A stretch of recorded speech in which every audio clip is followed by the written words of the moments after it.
বিসমিল্লাহির রহমানির রহিম। আমি ওয়াসাম ফাউন্ডেশনের পক্ষ থেকে একটা মুর্দা মশারি জয়পুরে জয়পুর নূরে মোহাম্মদ সাল্লাল্লাহু আলাইহি সাল্লাম জামি মসজিদের সভাপতি জনাব খাজা মহিউদ্দিন লাবলু সাহেবের কাছে আমি মুর্দা মশারিটা হস্তান্তর করতেছি। এটা উক্ত সমাজের যাতে উপকারে আসে সেই জন্যই আমার এটা দেওয়া। এখন আমরা হস্তান্তর করতেছি।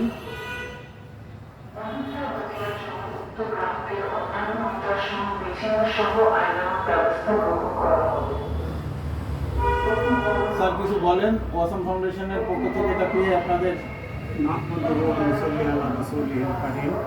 ধন্যবাদ। আজকের এই মুদ্রা মশারি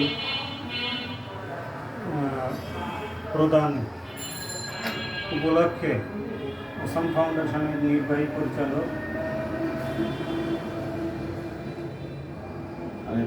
আরিফ হাসান ববির তার প্রতিষ্ঠানের নিকট থেকে গ্রহণ করিলাম এবং আল্লাহর দরবারে শুকরিয়া আদায় করি। ওয়াসাম ফাউন্ডেশন উত্তর সমৃদ্ধি কামনা করলাম এবং তার জন্য আরও এই ধরনের মহতী উদ্যোগ গ্রহণ করে।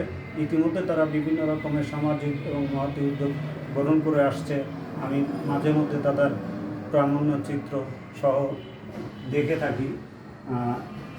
আজকে আমি তাদের সমৃদ্ধি কামনা করে আমার এই সংক্ষিপ্ত বক্তব্য এইখানে শেষ করলাম। আল্লাহ হাফেজ। আল্লাহ হাফেজ। আমরা এখানে শেষ করতেছি। দেখা হবে অন্য কোনো কার্যক্রমে, অন্য কোনো সময়, অন্য কোনো স্থানে। সে পর্যন্ত আল্লাহ হাফেজ।